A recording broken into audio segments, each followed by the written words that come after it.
The crystal champagne flute felt unnervingly light in Vivian's hand, a stark contrast to the heavy weight of anticipation in her chest. Richard's booming laughter, amplified by the high ceilings of the grand ballroom, cut through the elegant murmur of her 65th birthday celebration like a discordant note in a symphony. "Our dear Vivian," he announced, his voice dripping with an almost theatrical condescension as he addressed the crème de la crème of the city's business elite, still dabbling in her little financial literacy workshops from the spare room, bless her heart. A ripple of polite, knowing chuckles spread through the crowd, their eyes flicking towards Vivian with that particular blend of pity and amusement reserved for wives whose quiet pursuits were deemed adorably, embarrassingly trivial. They didn't know. Richard certainly didn't know.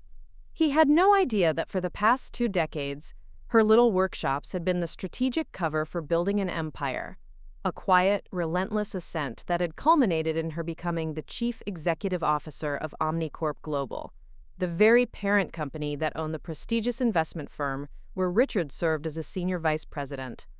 The ink was barely dry on the final acquisition papers, the board's unanimous vote still echoing in her mind, and in less than 24 hours her little hobby would redefine their entire world, eclipsing every single person in this opulent room. Before we jump back in, tell us where you're tuning in from, and if this story touches you, make sure you're subscribed, because tomorrow I've saved something extra special for you. The evening, like so many others in their meticulously curated life in the city's most exclusive enclave, had begun with Richard's insistence. The annual black-tie birthday gala, held in the grand ballroom of the historic Astor Hotel, was not, for Richard, an occasion for genuine celebration of Vivian's milestone birthday, but rather a meticulously planned strategic networking opportunity. As a senior vice president at Sterling Financial, he treated every social gathering as a battlefield, a chance to advance his carefully constructed image as a titan of industry. Vivian had long since accepted her role as the impeccably dressed, appropriately supportive wife, a silent, elegant fixture who smiled at the right moments and never uttered anything too interesting. She had chosen her gown with surgical precision that morning, a deep emerald silk, flowing and understated, designed to complement her silver hair without drawing undue attention. After 40 years of marriage to Richard, she had perfected the art of being noticed just enough to reflect well on him, but never so much that she might overshadow his carefully cultivated image as the city's rising financial star. The Astor Hotel's ballroom was a monument to old money, its crystal chandeliers casting a warm golden light over polished mahogany floors and tables, draped in crisp white linen. The gala, a perennial fixture of the social calendar, drew together everyone who mattered in their insular world of sprawling estates and 8-figure portfolios. Vivian had been standing near the antique bar, admiring a rare vintage map of the city donated by a local gallery, when Richard approached with his usual entourage of colleagues and their wives. There was Robert Maxwell, a real estate magnate with interests in commercial properties across the globe, gesticulating expansively about his latest acquisition in Dubai. Beside him, Eleanor Vance, whose husband ran the largest corporate law firm in the state, nodded along, subtly checking her phone with practiced discretion. "Vivian's been keeping herself busy with her projects," Richard said, sliding his arm around her waist with the possessive casualness that had become his signature gesture at public events. The way he said projects made it sound like she was arranging flowers for a garden club, rather than orchestrating multi-million-dollar corporate mergers. "How wonderful," Eleanor replied, her voice a practiced purr of hollow enthusiasm reserved for conversations about other people's quaint hobbies. "What sort of projects do you engage in, Vivian?" Before Vivian could answer, Richard, as always, jumped in with the rehearsed explanation he had delivered countless times over the years. "Oh, just her little financial literacy workshops. She's got this whole setup in the spare room, helping people balance their budgets. Very noble, very community-minded." He chuckled, as though her work was an amusing, almost childlike diversion, rather than something requiring genuine intellect or strategic foresight. "It's actually more focused on empowering individuals with advanced investment strategies and wealth management principles." Vivian interjected quietly, attempting to inject some accuracy into his dismissive summary. I work primarily with underserved communities to bridge the knowledge gap in complex financial instruments and long-term asset growth. Robert Maxwell's eyebrows rose slightly. Investment strategies? Like those online trading platforms that were all over the news a few years ago? Similar principles, Vivian explained, feeling the familiar frustration of trying to describe her passion to people who had already decided it wasn't worth understanding. But my work focuses more on sustainable growth models and ethical investment frameworks within emerging markets. Well, it keeps her out of trouble, Richard said with another laugh, as though Vivian's intellectual pursuits were equivalent to a child's preoccupation with toy blocks. Better than spending money shopping, right? The group laughed politely at his casual sexism, and Vivian felt the familiar heat rise in her cheeks. This was the pattern they had fallen into over the past 2 decades. Ever since she had first begun seriously exploring the intricacies of global finance beyond their personal portfolio. Richard would introduce her work as a charming distraction. She would attempt to explain its actual complexity and value, and he would undercut her credibility with jokes that positioned him as the tolerant husband indulging his wife's silly hobby. What made it particularly painful was that Richard hadn't always been this dismissive. When they first married, he had been genuinely supportive of her sharp intellect and keen interest in the stock market. She had been working as a junior analyst at a boutique investment firm when they met, and he had seemed impressed by her analytical mind and financial acumen. But as his career at Sterling Financial advanced, and their social circle became increasingly focused on traditional markers of corporate success, he had grown embarrassed by her continued involvement in what he saw as a, quote, frivolous or unprofitable intellectual field. The shift had been gradual but unmistakable. When Vivian left her job 25 years ago to focus on raising their children, he had been supportive, even encouraging. But when she transitioned into self-study of advanced financial derivatives and began exploring the emerging landscape of global corporate acquisitions 15 years ago, his attitude changed. Suddenly, her work wasn't, quote, real enough, wasn't prestigious enough, wasn't profitable enough to warrant serious consideration.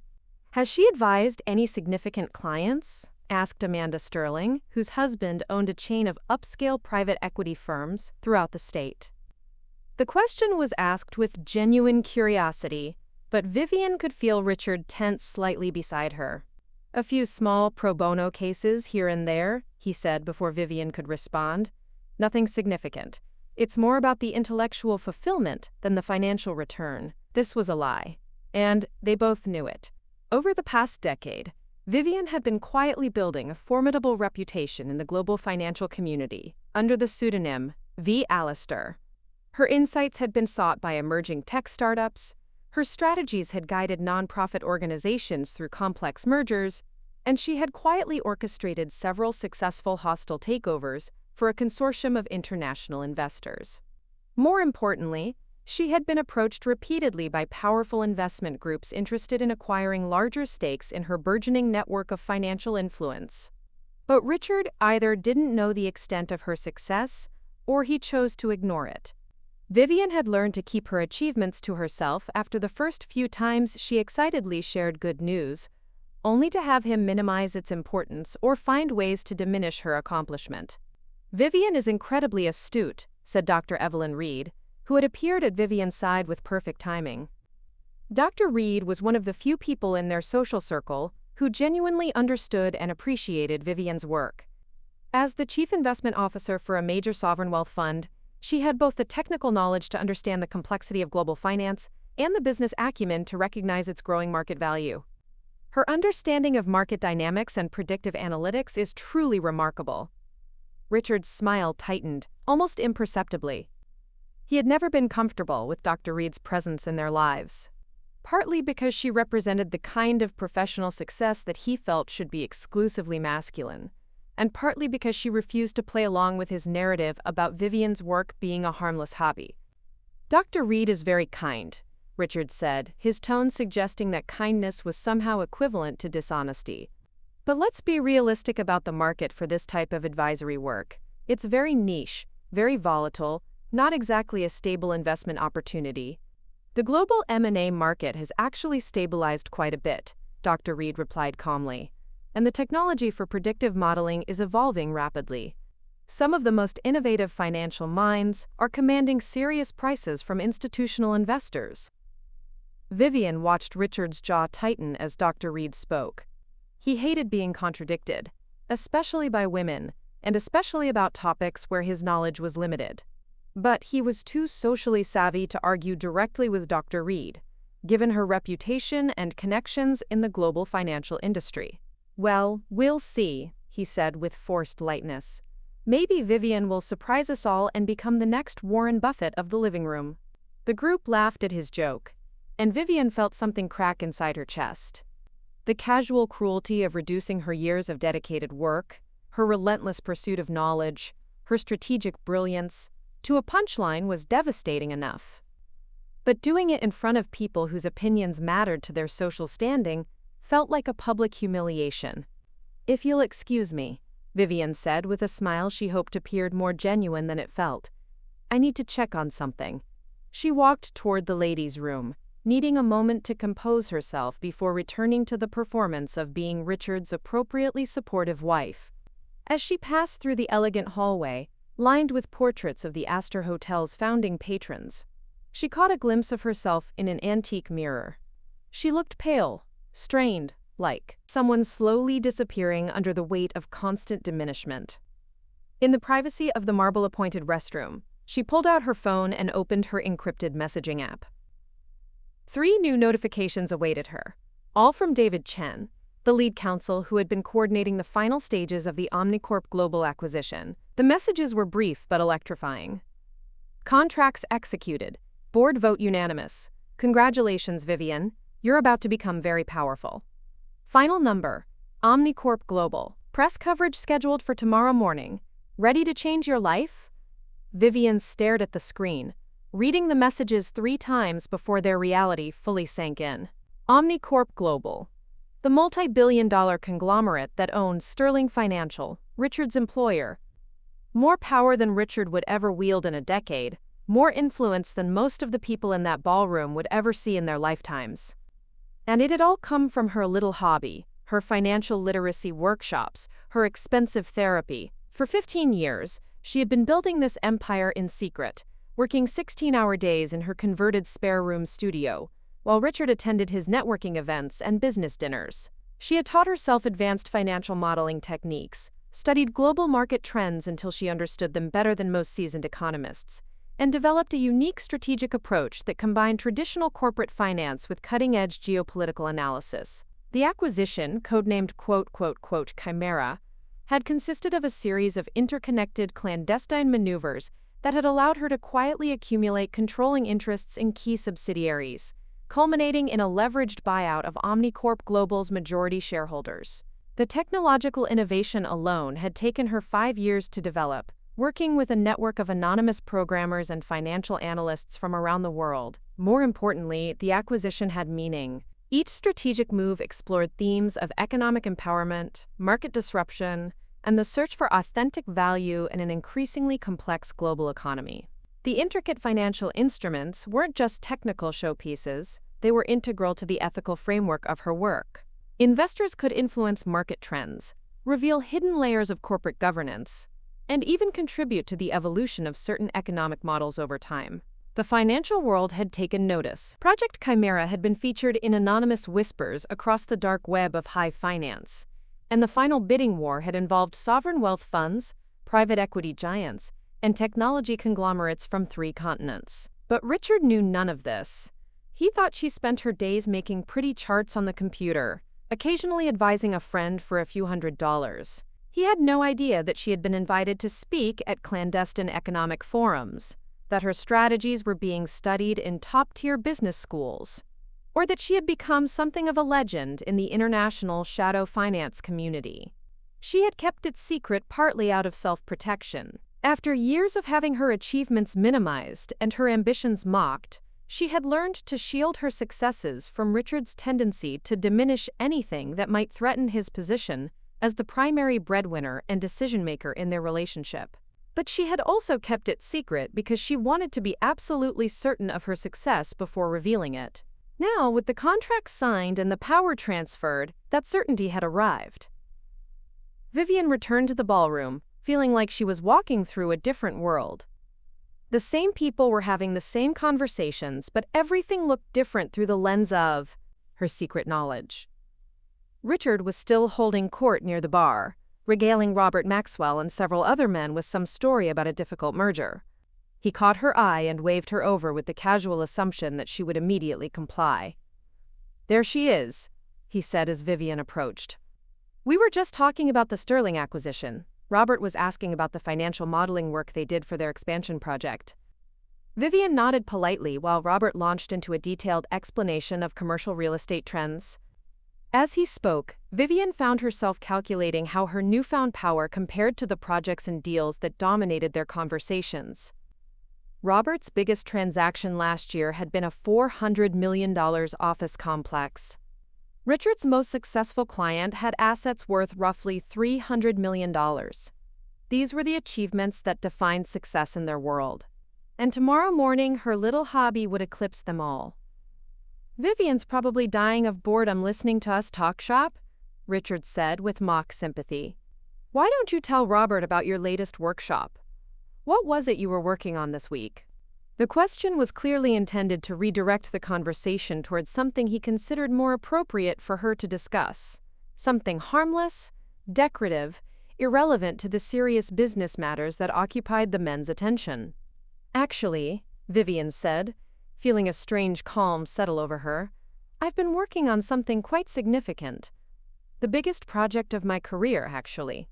Richard looked pleased, probably assuming Vivian was finally ready to share some appropriately modest creative endeavor that would confirm his narrative about her harmless intellectual pursuits.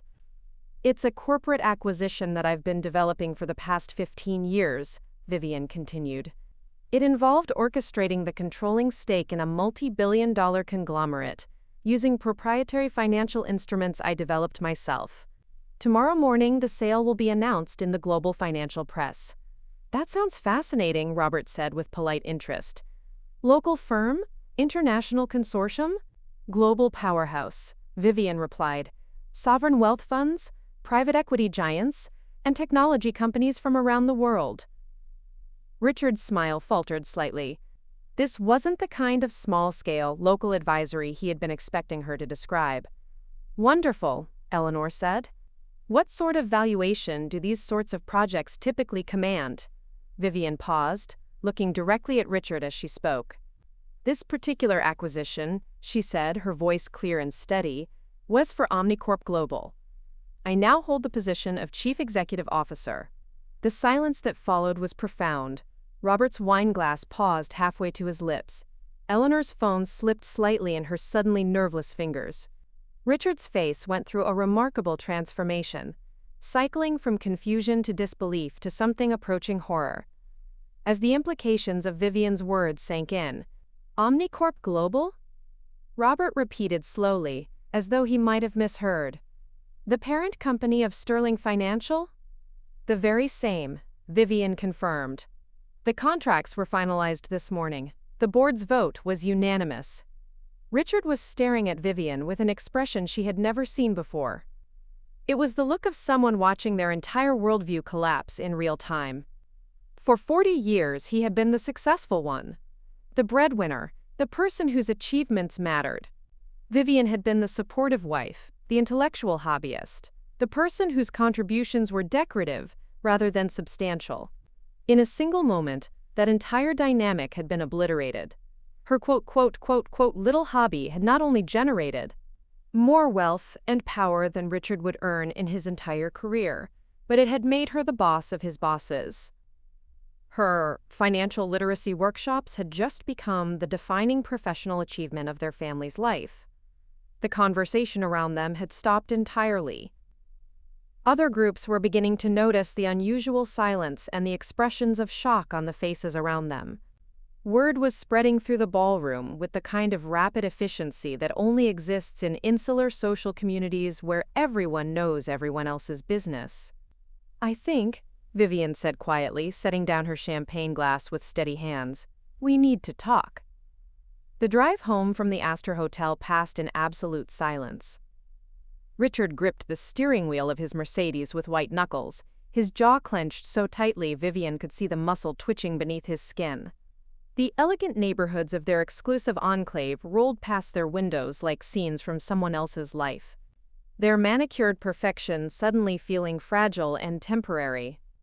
Vivian stared out at the familiar landscape, remembering the day they had first driven through these streets 40 years ago, young and optimistic, and certain that they were building something meaningful together.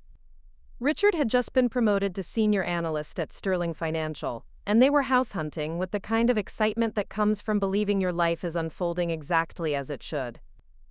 The sprawling estate on Willow Creek Drive had been their dream home then, with its wraparound porch and ancient oak trees, and the detached guest house that Richard had promised Vivian could convert into her study someday. That someday had arrived 15 years ago, when Vivian finally claimed the space and began the work that would change everything. Richard pulled into their driveway and sat motionless for a long moment, staring at the guest house where Vivian had spent thousands of hours building her secret empire. The building looked innocent enough from the outside, painted the same crisp white as the main house, with flower boxes beneath the windows that Vivian maintained to keep up appearances. No one would guess that behind those modest walls lay the most sophisticated global financial intelligence hub in the tri-state area.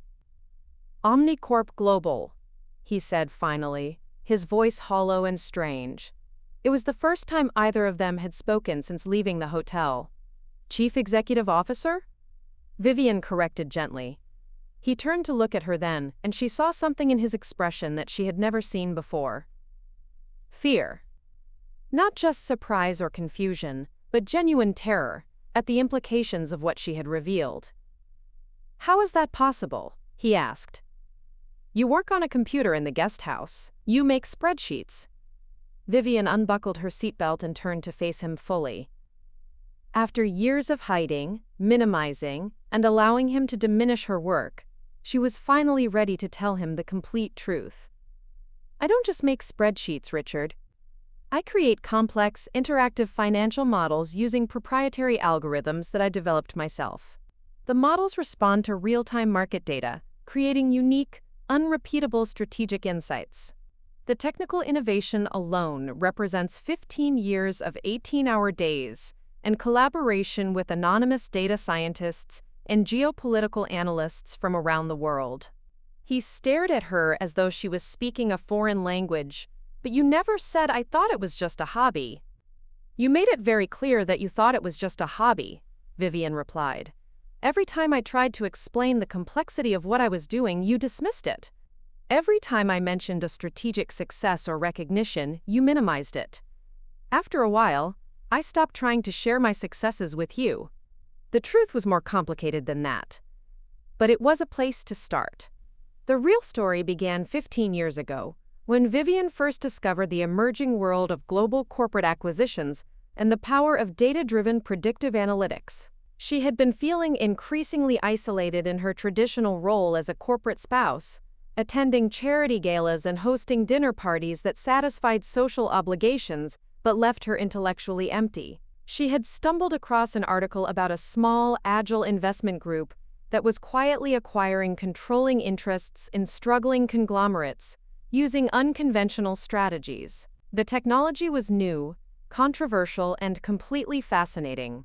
Instead of dismissing it as a fad, Vivian had spent 5 years learning everything she could about advanced econometrics, complex smart contracts, and the emerging landscape of hostile takeovers. Her background in a boutique investment firm gave her the foundational skills to understand sophisticated financial instruments. But Vivian quickly realized that the most successful corporate strategists weren't just making profitable deals. They were creating new forms of economic influence that could only exist in a digitally interconnected world, using the unique properties of blockchain technology and artificial intelligence to build scarcity, provenance, and strategic leverage into their work. She had converted the guest house into a proper studio, installing professional servers, multiple high-end computers, and specialized equipment for data analysis and secure communication. Richard had barely noticed the transformation, assuming she was simply upgrading her quote-quote-quote-quote-quote hobby space. When packages arrived containing thousands of dollars worth of software and hardware, he never asked about the cost or the purpose. The learning curve had been steep. She had taught herself programming languages, studied game theory and geopolitical economics with the intensity of a graduate student, and connected with financial innovators and strategic consultants around the world through encrypted online communities and virtual war rooms. The world she discovered, the world of shadow finance and corporate chess, was unlike anything she had experienced in traditional corporate fields. It was global, democratic in its access to information, and intensely focused on innovation and strategic experimentation. Her first major success had been a simple advisory role for a nonprofit, which she undertook as an experiment in applying her new methodologies. The nonprofit saved millions, which seemed like a fortune at the time. Richard had been pleased when Vivian told him, treating it as confirmation that her hobby was finally generating some return on investment. But that first success had opened doors Vivian hadn't expected. The nonprofit's board member was a retired venture capitalist who specialized in disruptive technologies, and he shared Vivian's work with other investors and strategists. Within 6 months, Vivian was being approached regularly for strategic consulting, for prices that ranged from $20,000 to $80,000 per project. More importantly, she was developing a reputation for strategic innovation. Her projects weren't just financially sound, they pushed the boundaries of what was possible in corporate governance. She created models that predicted market shifts years in advance, strategies that responded to external data like political upheavals or social trends, and collaborative ventures that allowed diverse stakeholders to influence corporate outcomes in meaningful ways. Preparing and narrating this story took us a lot of time, so if you are enjoying it, subscribe to our channel, it means a lot to us. Now back to the story. The pseudonym V. Alistair had been necessary from the beginning. The world of shadow finance was small and interconnected, and Vivian didn't want her growing reputation to be complicated by her connection to Richard and his corporate social circle. She also knew that Richard would find ways to undermine her confidence if he truly understood the scope of what she was achieving. Under her pseudonym, she was free to take strategic risks and engage with the financial community as a serious professional. She spoke at clandestine conferences about the intersection of technology and corporate power. She collaborated with anonymous think tanks on experimental economic models. She was profiled in obscure financial journals and invited to participate in prestigious virtual boardrooms. All of this happened in parallel to her life as Richard's wife in their exclusive enclave, where she continued to play the role of the woman whose intellectual pursuits were harmless and inconsequential. The compartmentalization had been exhausting, but it had also been necessary for her strategic development. I still don't understand how you went from advising a few friends to becoming CEO of Omnicorp Global, Richard said, his voice heavy with confusion and something that might have been resentment. Vivian looked toward the guest house, where the lights were still on from her morning work session. Because I wasn't just advising a few friends, Richard. Over the past decade, I was building a coherent body of work that represents a genuine innovation in corporate strategy. The Omnicorp Global acquisition isn't just one deal. It's a complete strategic statement that explores economic empowerment and identity in the digital age. The acquisition had been her most ambitious project, requiring not just financial vision but significant technical development. Each step in the series was designed to interact with the others, creating an ever-evolving network of financial and geopolitical maneuvers. Investors could influence individual markets, but their actions also affected the entire conglomerate, creating a living, breathing entity that could never be fully experienced the same way twice. The technical challenges had been immense. Vivian had worked with blockchain developers to create smart contracts that governed the interactions between subsidiaries. She had collaborated with cybersecurity experts to create secure communication channels that responded to real-time threats. She had even developed new data encryption protocols that could preserve the interactive elements, while ensuring the long-term integrity of the corporate structure. But the technology was only the foundation. The real innovation was in how she used these tools to create genuinely transformative economic outcomes. Each phase in the acquisition told part of a larger story about power dynamics in an increasingly connected but isolating world. The interactivity wasn't just a gimmick, it was integral to the ethical impact of the work. The Wall Street Journal called it, quote, the most significant development in corporate finance since the invention of the leveraged buyout, Vivian said quietly. The World Economic Forum acquired 3 of my strategic models for their research archives. The Bank of International Settlements is planning a keynote presentation next year. Richard was staring at Vivian with an expression of complete bewilderment. This was information that fundamentally contradicted everything he thought he knew about her work and her capabilities. "But why didn't you tell me?" he asked. "Why keep it secret?" The question hung between them, loaded with years of accumulated hurt and disappointment. How could Vivian explain that she had tried to share her growing success, only to have him dismiss each achievement as insignificant? How could she make him understand that his constant minimization of her work had taught her to protect her victories from his need to diminish them? "Do you remember when I first started talking about applying advanced algorithms to market analysis? 10 years ago?" Vivian asked. Richard nodded uncertainly. "You said it was cute that my hobby was finally giving me something to do when I consulted on that small nonprofit merger, when I presented a complex predictive model for a global supply chain. 5 years later, you said it was probably a fluke. When I was invited to speak at the clandestine economic symposium in Zurich, you said it was probably just because they needed to fill time slots for a spouse." Each memory was sharp and clear, moments when Vivian had reached for his support and enthusiasm, only to have her achievements reduced to accidents or anomalies. "Every time I tried to share good news with you, you found a way to make it smaller," Vivian continued. "After a while, I learned to keep my successes to myself rather than risk having them diminished." Richard was quiet for a long moment, and Vivian could see him processing not just the financial implications of her revelation, but the relationship implications as well. For 40 years, he had been the successful one, the breadwinner whose achievements mattered. Vivian had been the supportive spouse, whose contributions were decorative and optional.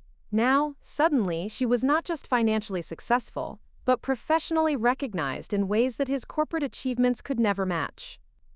Her work was being studied in universities and displayed in virtual think tanks.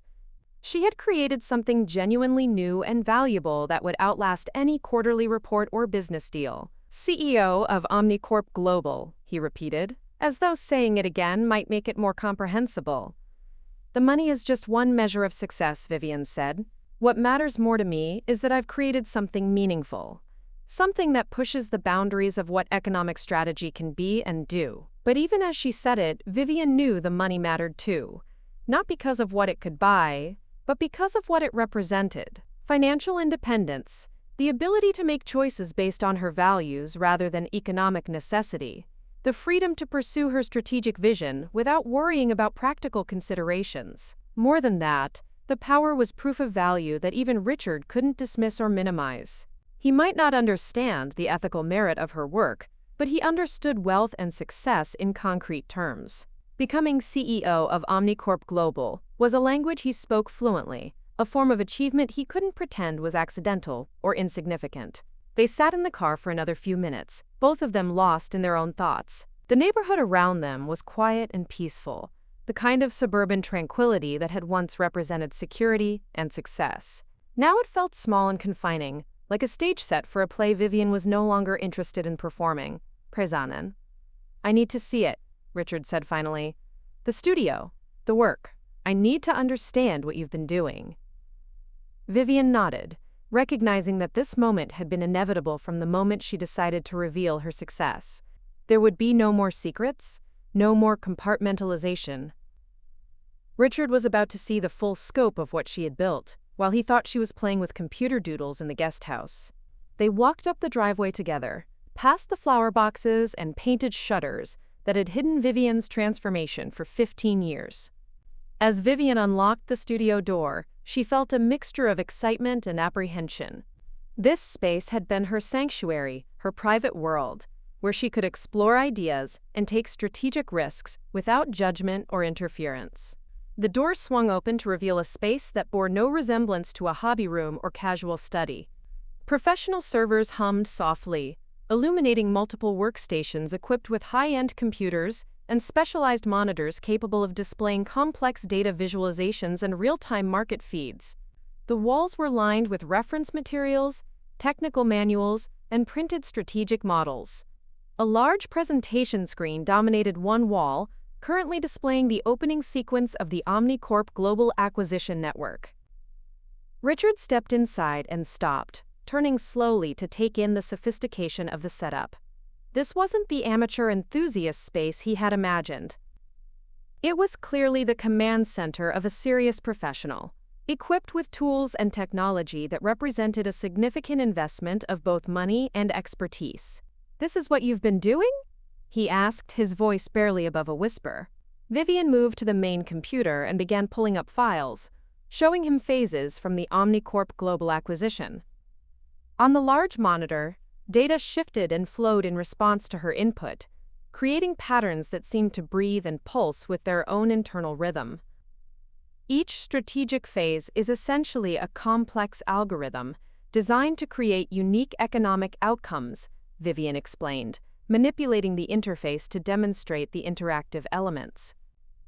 But instead of serving a utilitarian function, the programs are designed to evoke new understandings of market dynamics and explore philosophical questions about value, connection, and identity in a globalized economy. She showed him how investors could influence the market through various inputs, how the models responded to external data streams, and how the entire acquisition formed an interconnected network of financial and geopolitical maneuvers. The technical complexity was staggering, representing thousands of hours of programming and strategic development. "I don't understand any of this," Richard said, but his tone had changed. The dismissiveness was gone, replaced by something approaching awe. "How did you learn to do this?" "The same way anyone learns anything complex," Vivian replied. "Study, practice, collaboration, and years of dedicated work. I taught myself programming languages, studied advanced econometrics and geopolitical history, worked with technical consultants, and connected with other strategists pushing similar boundaries." As Vivian spoke, she realized that this was the conversation she had wanted to have with him for 15 years. Not the defensive explanations of why her work mattered, but the excited sharing of technical breakthroughs and strategic discoveries, the chance to show him the depth and sophistication of what she had been building. But it had taken becoming CEO of Omnicorp Global to get his attention. Richard spent the next hour asking questions and watching demonstrations, his corporate mind clearly struggling to process the intellectual and technical complexity of what Vivian had created. He understood business metrics and financial projections, but the idea of corporate strategy as both creative expression and technological innovation was foreign to his worldview. "The buyers," he said finally. "Who becomes CEO of Omnicorp Global?"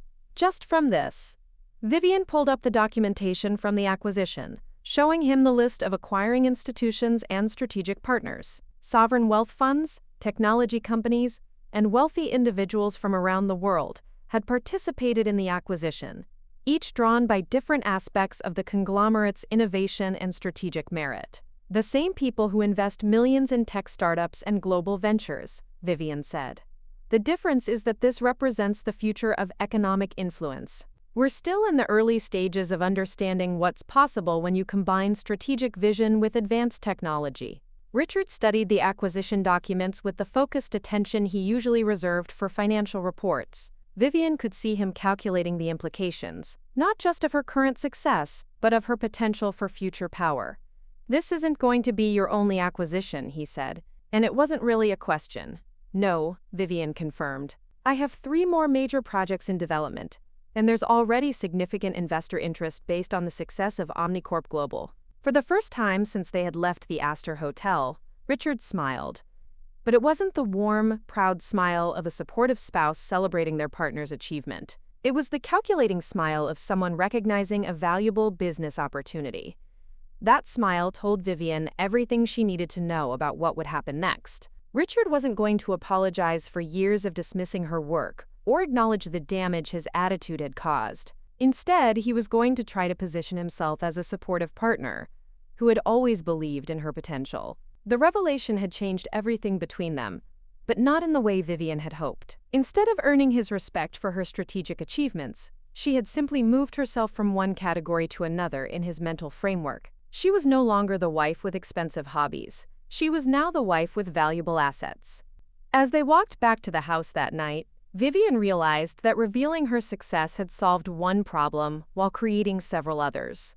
Richard could no longer dismiss her work as insignificant, but his sudden interest felt opportunistic rather than genuine. The respect she had craved for so long was finally being offered, but it was based on financial value and corporate power rather than intellectual merit. The foundation of their relationship had shifted in ways that they were both still trying to understand. But one thing was certain. There would be no going back to the old dynamic where Richard's achievements mattered and hers were merely decorative. The balance of power had changed permanently, and neither of them was quite sure what that meant for their future together. The transformation began immediately. Over the next 72 hours, Vivian watched Richard cycle through emotions like a man trying on different personalities, searching for the one that would best serve his interests in their new reality. Monday morning brought contrition, carefully delivered over coffee and croissants that he had personally prepared, a gesture so unusual that it felt more like a performance than genuine thoughtfulness. "I've been thinking about Saturday night," he said, settling into the chair across from Vivian with an expression of practiced sincerity. "I owe you an apology, Vivian. I clearly didn't understand the scope of what you were achieving." Vivian sipped her coffee and waited for the inevitable qualifier, the but that would allow him to acknowledge her success while absolving himself of responsibility for years of dismissive behavior. "I suppose I was so focused on protecting you from disappointment that I didn't recognize when protection became discouragement," he continued, his tone carefully modulated to suggest good intentions rather than deliberate undermining. There it was, the narrative that would allow him to reframe his behavior as misguided support rather than systematic diminishment. Vivian had heard similar explanations from him before, whenever his actions were called into question. Richard had perfected the art of acknowledging problems while avoiding accountability. "I see," Vivian said neutrally, refusing to make his redemption easy. He shifted in his chair, clearly expecting more enthusiasm for his offered apology. "I think we should celebrate properly. Maybe dinner at Le Bernardin this weekend? I could make some calls, see if we can get a good table." Le Bernardin, the restaurant they had visited exactly twice in 40 years of marriage, both times to celebrate Richard's promotions. It was his default gesture for occasions he deemed worthy of expensive recognition, a place where the exclusivity of the reservation was almost as important as the quality of the food. "That's thoughtful," Vivian replied, "but I'm not sure I'll be available this weekend. I have several conference calls scheduled with board members and strategic partners who want to discuss future acquisitions." This was true, though the calls were scheduled for her convenience rather than theirs. The success of Omnicorp Global had created immediate demand for her next strategic move, and Vivian's calendar for the next month was already fuller than it had been in years. Richard's expression flickered with something that might have been irritation before settling back into supportive understanding. "Of course, business first. Maybe we can find time later in the month." But Vivian could see the calculations happening behind his eyes. In the old dynamic, her schedule would have been automatically subordinate to his plans. If Richard wanted to celebrate with dinner at an expensive restaurant, Vivian would have rearranged whatever conflicts existed to accommodate his timeline. Now, suddenly, her professional commitments took precedence, and he was the one adjusting his expectations. Tuesday brought a different approach. Richard arrived home from work with a bouquet of rare blue orchids and a bottle of vintage Dom Perignon, the kind of grand gesture he typically reserved for impressing clients or celebrating major business deals. "I thought we should toast your incredible achievement," he announced, setting the flowers on the kitchen counter with a flourish. "Becoming CEO of Omnicorp Global, Vivian. It's extraordinary." Vivian accepted the flowers graciously, while noting that this was the first time he had used the word extraordinary to describe any aspect of her work. For 15 years, her strategic pursuits had been nice, or interesting, or a good way to stay busy. The transformation of his vocabulary was as sudden as it was transparent. "Thank you," Vivian said, arranging the orchids in a vase. "They're beautiful." "I've been telling everyone at the office about your success," he continued, popping the cork on the champagne with practiced ease. "Robert from Investment Management wants to know if you'd be interested in discussing portfolio strategies for managing sudden wealth. Eleanor from Corporate Law thinks we should schedule a meeting to discuss the implications for our corporate structure." Vivian paused in her flower arranging, recognizing the familiar pattern of Richard inserting himself into situations where he might claim some credit or control. Within 48 hours of learning about her success, he was already positioning himself as her financial advisor and career manager. "I appreciate the offers," Vivian said carefully, "but I already have financial advisors and legal specialists who understand the complexities of corporate acquisitions and wealth management on this scale. David Chen, my lead counsel, recommended them when we were structuring the Omnicorp Global deal." Richard's smile tightened almost imperceptibly. David Chen was the legal and strategic advisor who had coordinated the acquisition, a man whose expertise and connections Richard couldn't match or replicate. The existence of an entire professional support system that Richard knew nothing about was clearly unsettling to him. "Of course," he said, pouring champagne into 2 crystal flutes, "though it might be worth getting a second opinion from people who understand our broader financial picture." Our broader financial picture. The phrase was carefully chosen to suggest shared assets and joint decision-making, when in reality, Richard knew almost nothing about Vivian's income, expenses, or financial planning related to her strategic work. Over the past 15 years, Vivian had kept her corporate-related finances completely separate from their joint accounts, partly out of habit and partly out of a growing awareness that financial independence might someday prove important. "I'll consider it," Vivian said, accepting the champagne flute he offered. Wednesday brought the most telling transformation yet. Richard emerged from his home office that evening with a stack of printouts and a yellow legal pad covered with notes, the kind of preparation he typically brought to important business presentations. "I've been doing some research," he announced, spreading the papers across their dining room table with the organized precision of a consultant preparing a client pitch. "The global M&A market is fascinating. Much more sophisticated than I realized." Vivian examined the papers he had assembled. Printouts from top financial news sites, analysis of major corporate acquisitions data, profiles of successful female CEOs in male-dominated industries, and what appeared to be a comprehensive overview of AI applications in corporate strategy. Richard had clearly spent considerable time educating himself about Vivian's field, something he had never bothered to do in 15 years of living with her work. "This is impressive research," Vivian said, meaning it sincerely while also recognizing the implications of its timing. "I think there are significant opportunities here," Richard continued, settling into what Vivian recognized as his business development mode. "The market is still emerging, which means early positioning could be extremely valuable. Have you considered developing a more systematic approach to production and marketing?" Vivian set down her wine glass and studied his earnest expression. "What kind of systematic approach?" "Well, look at this," he said, pointing to a chart showing M&A deal volumes over the past year. "There are clear patterns in what acquires and what doesn't. Valuation models, strategic targets, integration strategies.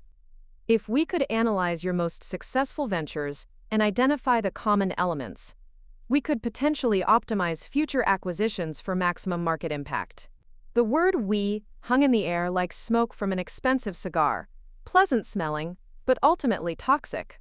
Richard was proposing to apply business analytics to her strategic process, to reduce the creative exploration and intuitive brilliance of her work to market research and profit optimization. "Corporate strategy isn't really a systematic process in the way you're describing," Vivian said gently. "The ventures that resonate most strongly are usually the ones that come from genuine, strategic impulses and deep understanding of human factors, rather than purely market calculations." "But surely there's room for both," Richard replied, his enthusiasm undiminished by Vivian's lukewarm response. "Strategic integrity and smart business practices don't have to be mutually exclusive. Some of the most successful CEOs in history were also savvy about market positioning and organizational design." He wasn't wrong. Many great leaders had been thoughtful about the commercial aspects of their work.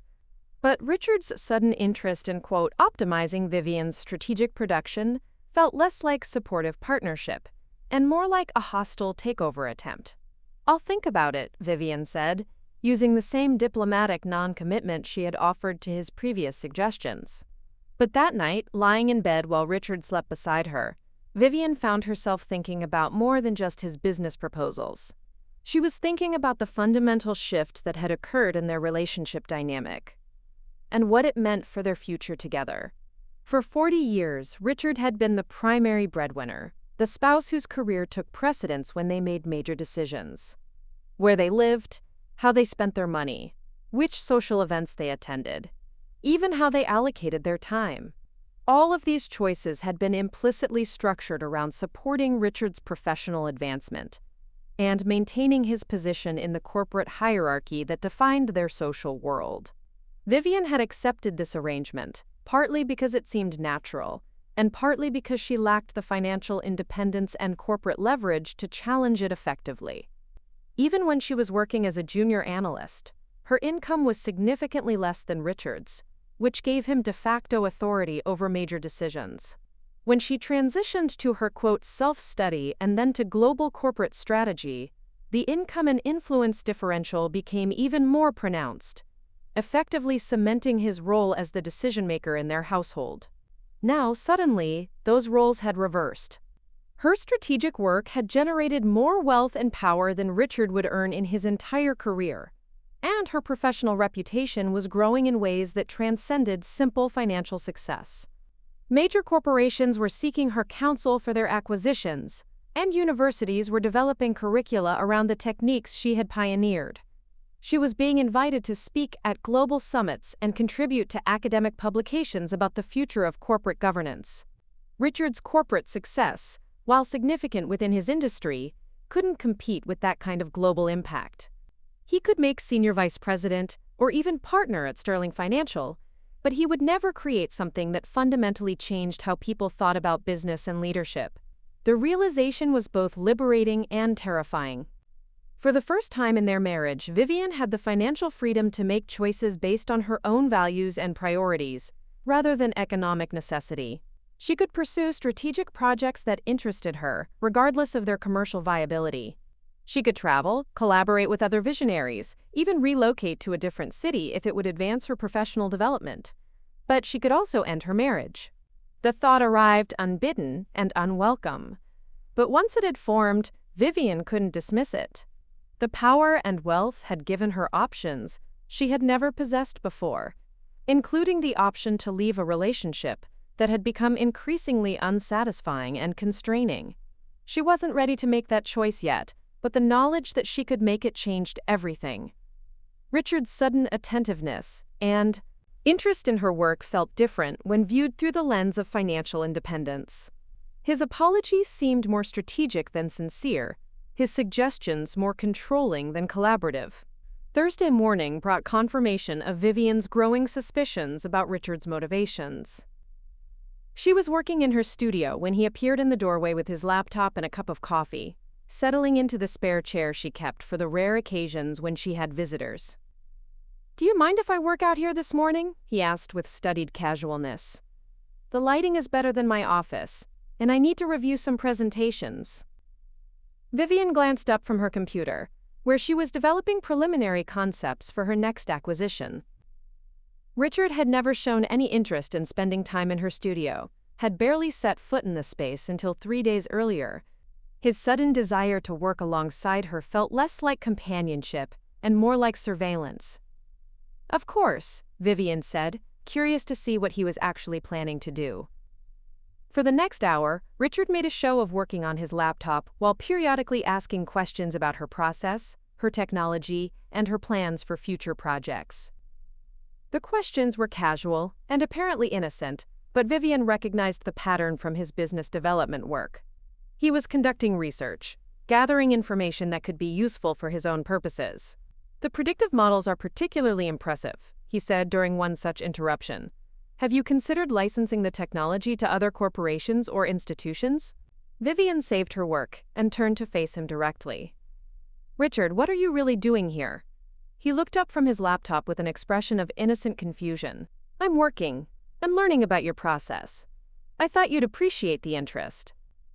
"Your interest seems very focused on the commercial applications of my work," Vivian observed. "Are you planning to propose some kind of business partnership?" Richard closed his laptop and leaned back in his chair, apparently recognizing that subtlety was no longer serving his purposes. "I think there are opportunities here that you might not be seeing. Your strategic vision is extraordinary, but business development isn't your area of expertise. We could be a powerful team if we combined your creative talents with my strategic thinking." There it was. The proposal Vivian had been expecting since Tuesday night, delivered with the confidence of someone who believed he was offering her something valuable, rather than trying to claim ownership of her success. "What kind of partnership did you have in mind?" Vivian asked, genuinely curious about how he would frame his proposal.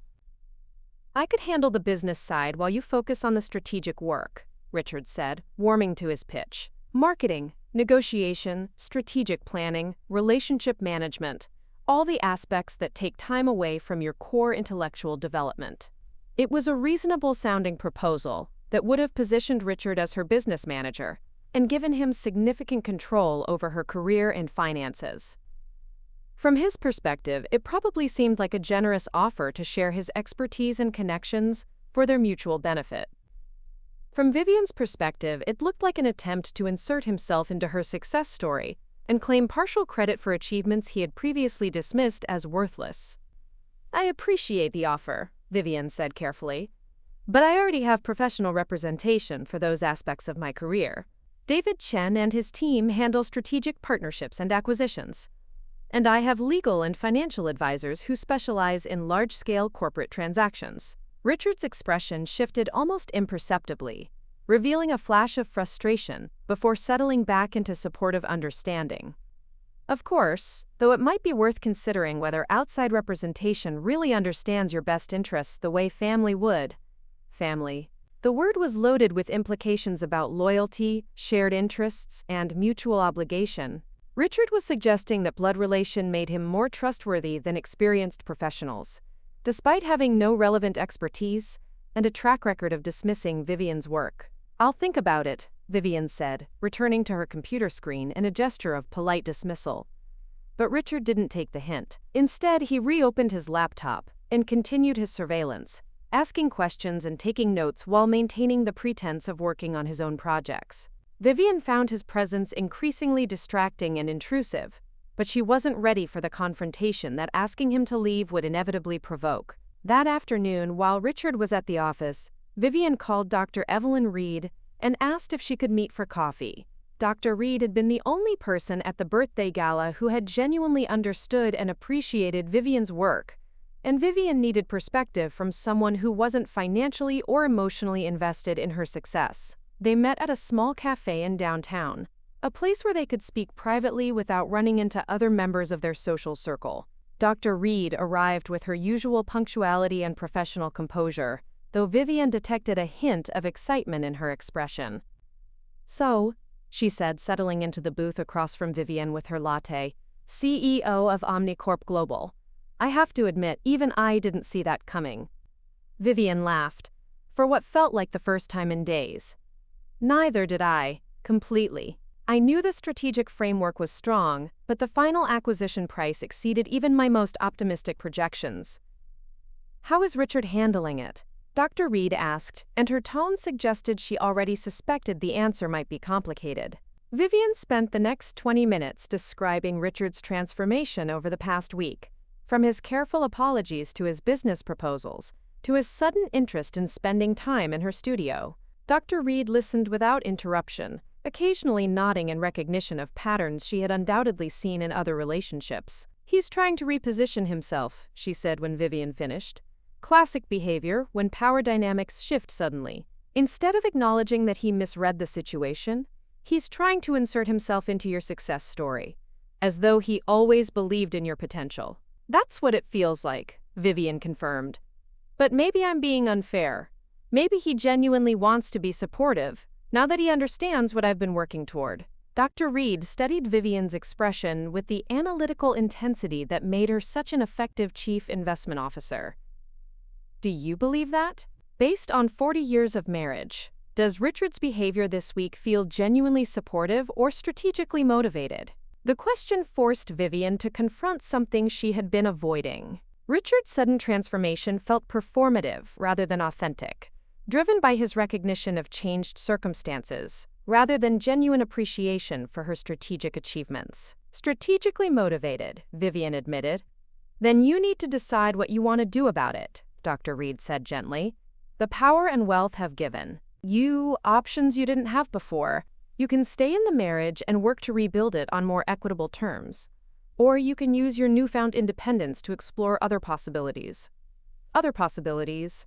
The phrase encompassed everything from career opportunities to geographic relocation to ending her marriage entirely. For the first time in her adult life, Vivian had the financial freedom to make choices based on what she wanted, rather than what she could afford. I'm not ready to make any major decisions yet, Vivian said, but I think I need to establish some boundaries about how we move forward. Dr. Reed nodded approvingly. Boundaries are good, especially with someone who's used to being in control and is suddenly facing a very different dynamic. They talked for another hour about practical considerations and relationship strategies. And by the time Vivian returned home, she had developed a clearer sense of how she wanted to handle Richard's transformation. She wouldn't be cruel or dismissive, but she also wouldn't allow him to claim ownership of her success or control over her future decisions. The conversation she needed to have with Richard wouldn't be easy, but it was necessary. Their relationship had reached a crossroads, and the direction they chose would determine whether they could build something genuinely equitable together, or whether Vivian's newfound independence would ultimately lead them in different directions. That evening, Vivian began preparing for the most important negotiation of her marriage.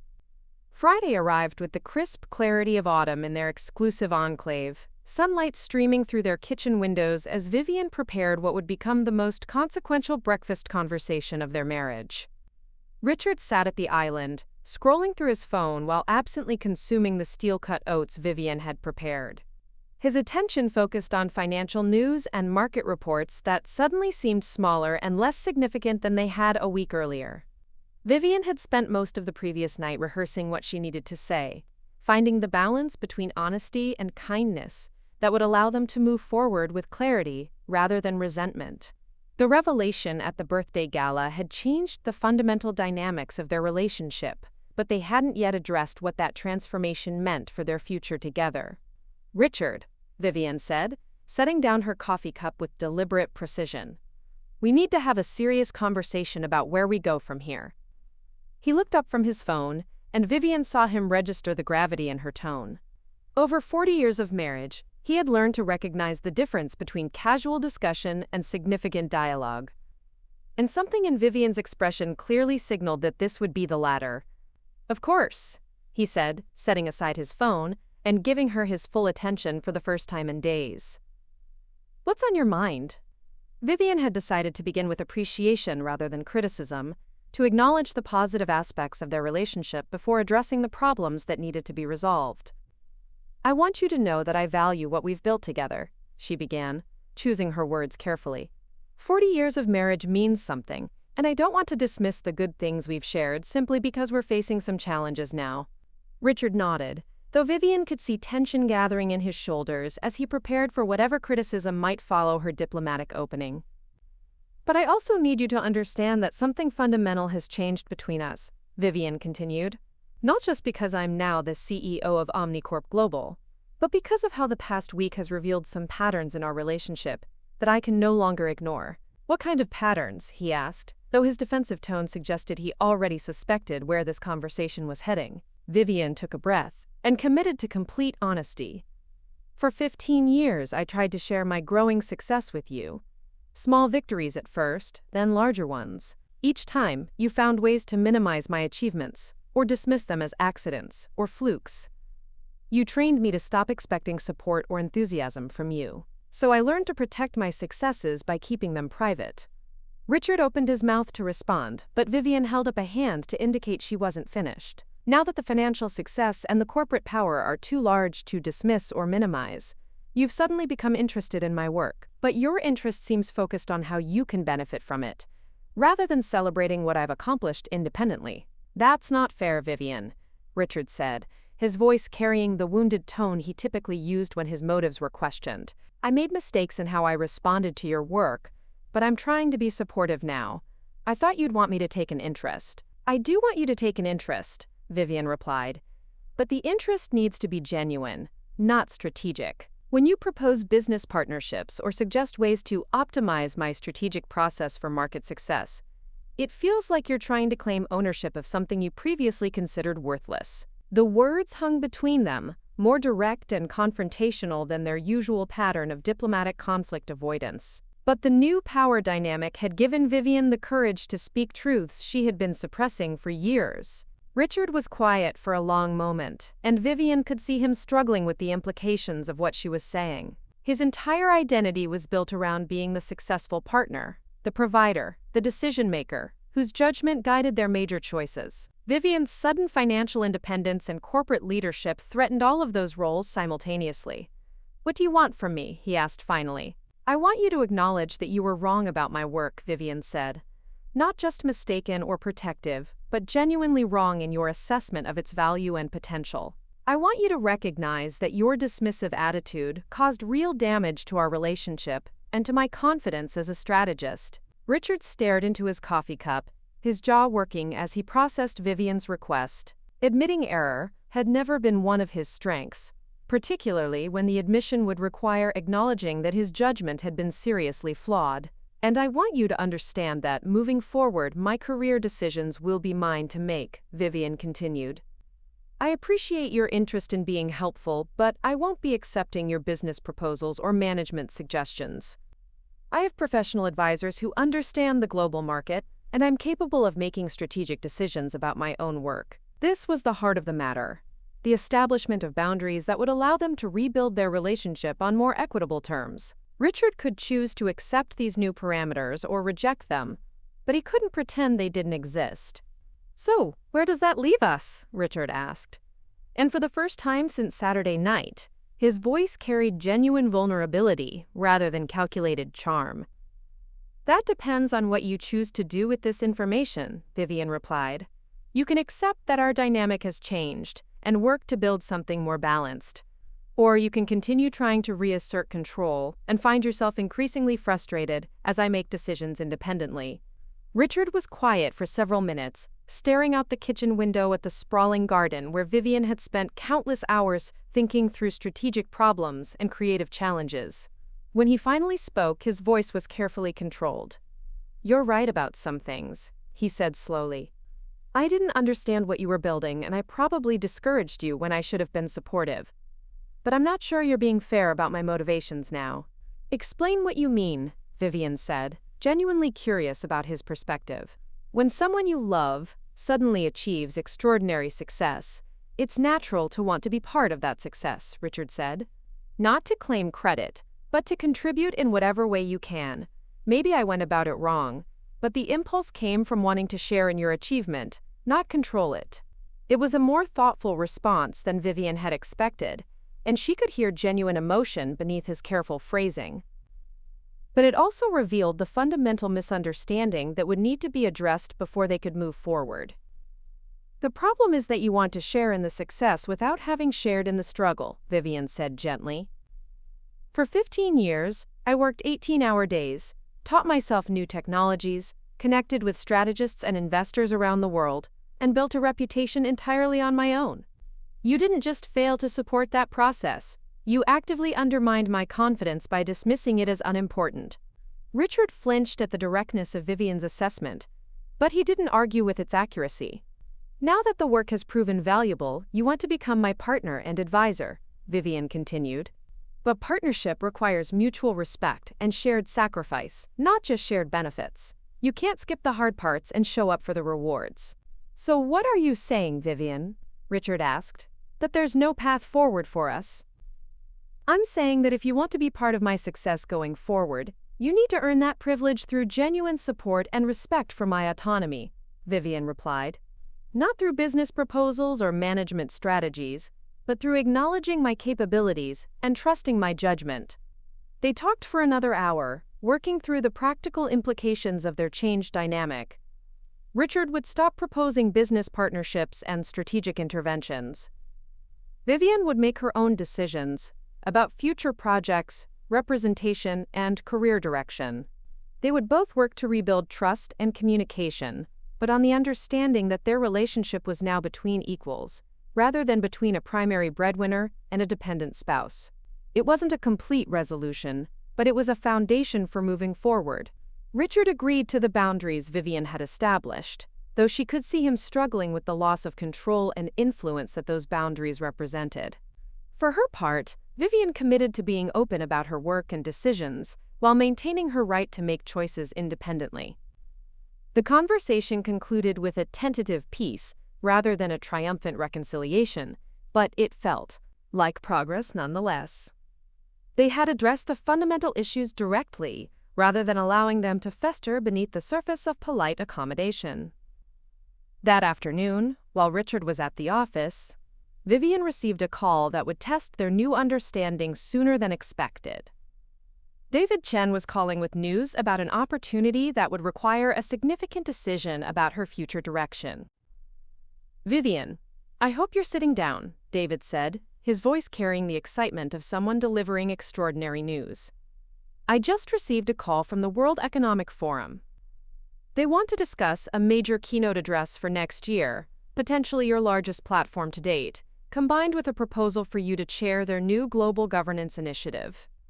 Vivian felt her pulse quicken as David described the proposal. The World Economic Forum was offering her a prominent keynote slot that would position her as a leading voice in global economic thought, and more significantly, the opportunity to chair a groundbreaking initiative focused on shaping international policy for transparent and ethical corporate governance. The role would feature not only public appearances, but also direct influence over global economic discussions and the development of new frameworks for international corporations. It would be accompanied by significant media coverage, policy white papers, and international collaboration that could establish her as one of the most important economic strategists of her generation. "The timeline is aggressive," David continued. "They want to finalize the agreement within 2 weeks, and the initial policy frameworks would need to be drafted within 6 months. It would require an enormous commitment of time and energy, but the career impact would be transformational." Vivian spent 20 minutes discussing the details with David, exploring the technical requirements, the strategic opportunities, and the logistical challenges of such an ambitious project. By the time they concluded the call, Vivian knew she wanted to accept the offer, but she also knew it would require significant changes to her life and schedule. The World Economic Forum project would demand her complete intellectual focus for the better part of a year. She would need to travel frequently for planning meetings and technical consultations. She might even need to relocate temporarily to Geneva or Washington, D.C. to oversee the initiative's launch and initial working sessions. It was exactly the kind of career-defining opportunity that Richard and Vivian would have discussed extensively under their old dynamic, with his input weighing heavily in her decision-making process. Under their new arrangement, however, the choice was hers to make independently. When Richard returned home that evening, Vivian was already deep into preliminary sketches for the World Economic Forum initiative, exploring how her interactive strategic models might respond to complex global governance challenges. He found her in the studio, surrounded by reference materials and technical specifications, working with the kind of focused intensity that had produced her most successful ventures. "Big project?"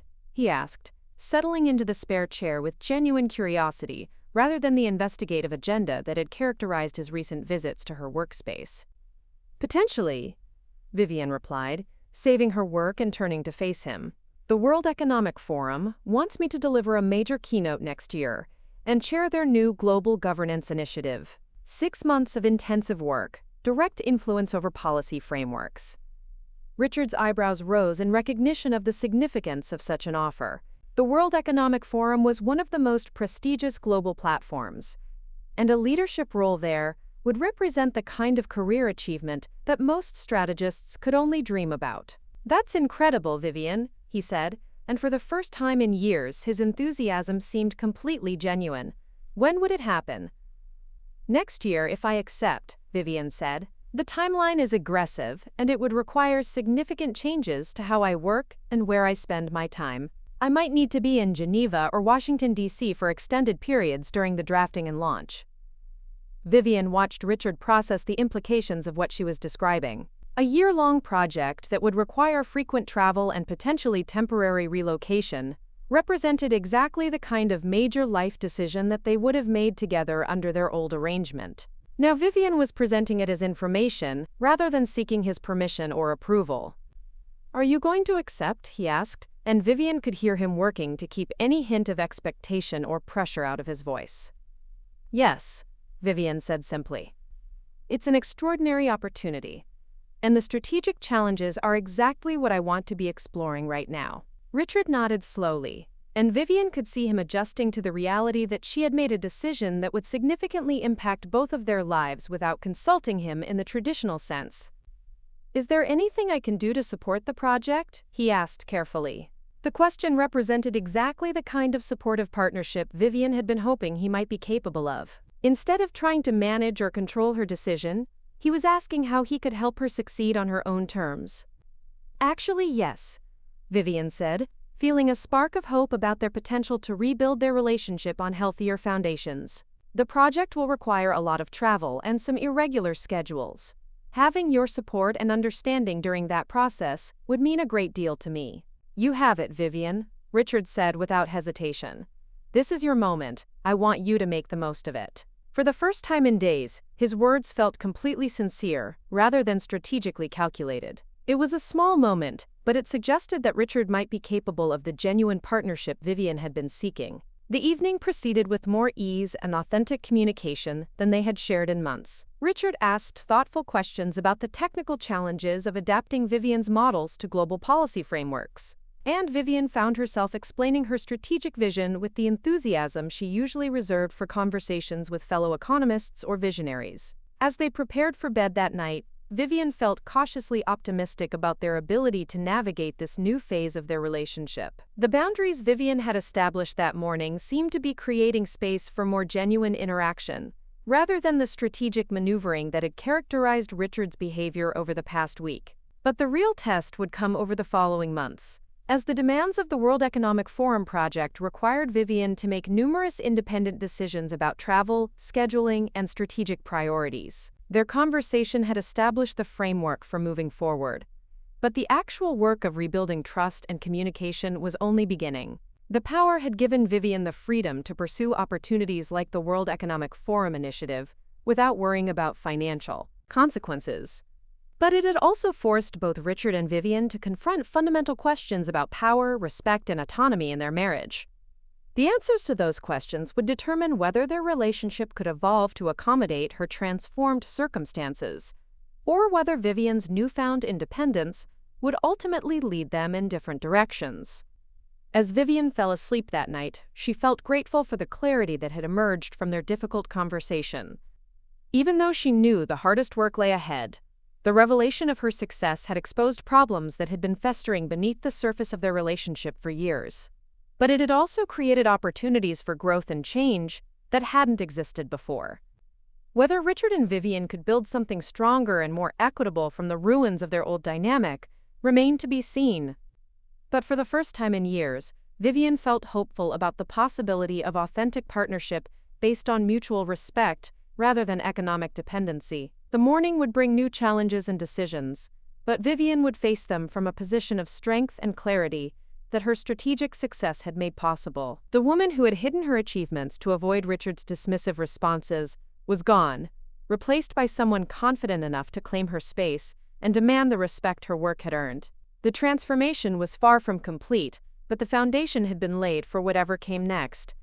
6 months later, after that awkward lunch at Sterling Financial and countless subtle power plays from Richard, Vivian stood in the gleaming lobby of the World Economic Forum headquarters in Geneva, watching technicians finalize the preparations for the Global Governance Initiative launch. The curved, futuristic architecture of the building provided a perfect backdrop for her interactive strategic models, creating an immersive experience that transformed the entire space into a living, data-driven policy framework.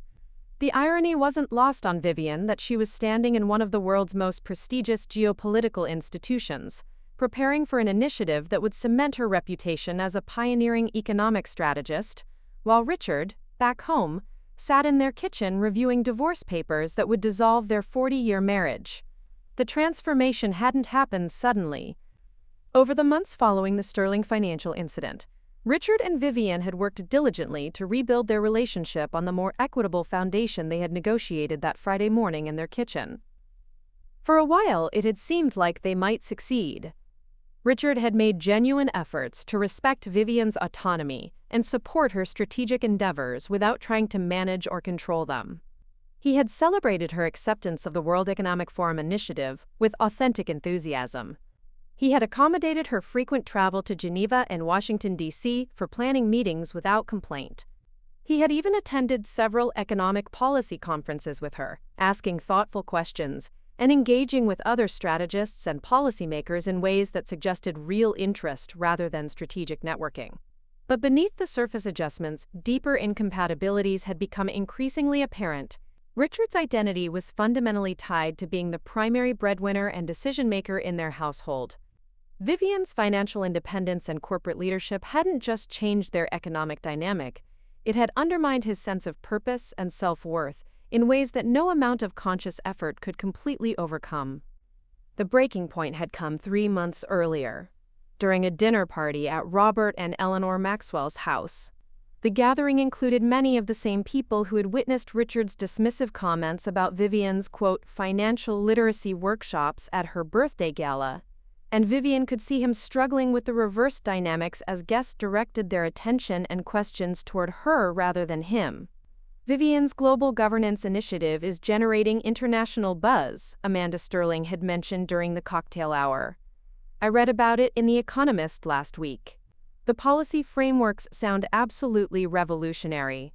The interactive models are particularly innovative, added Dr. Evelyn Reed, who had become one of Vivian's closest colleagues over the past year. Vivian has essentially created a new form of economic influence that could only exist in our interconnected global economy.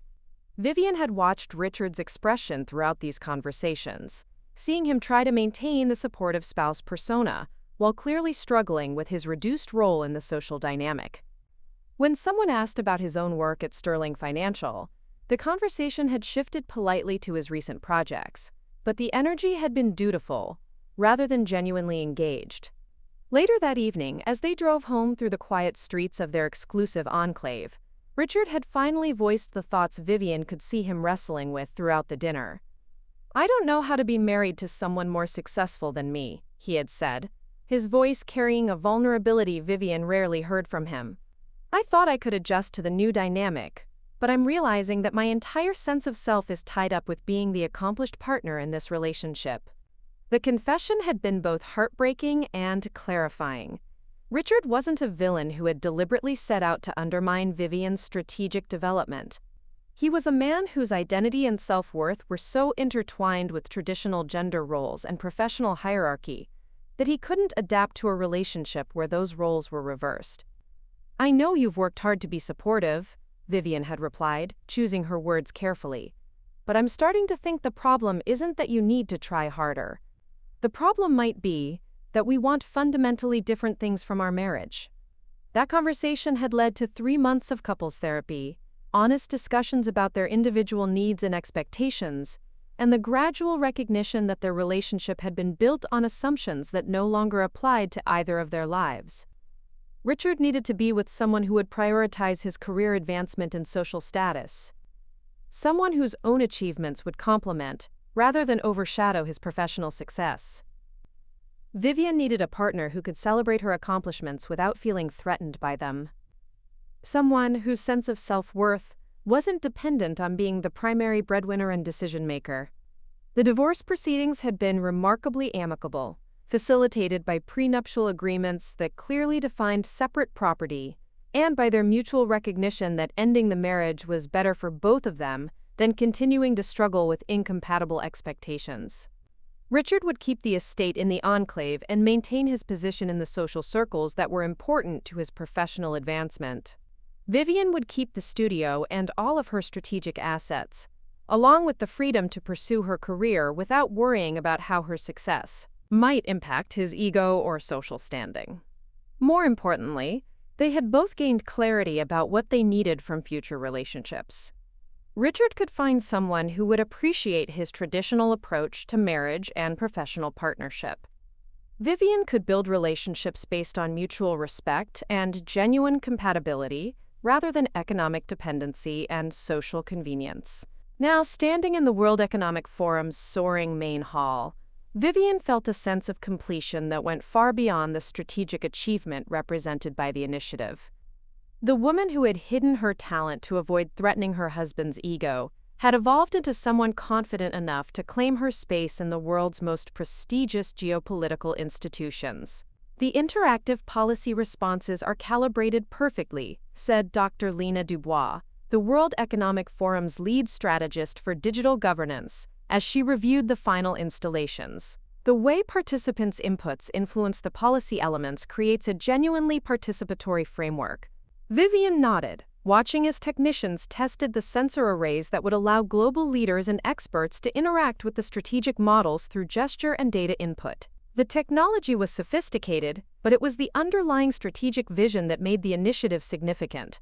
Each policy framework in the exhibition explored different aspects of human connection in an increasingly digital world, using interactivity not as a gimmick, but as an integral element of understanding economic and geopolitical outcomes.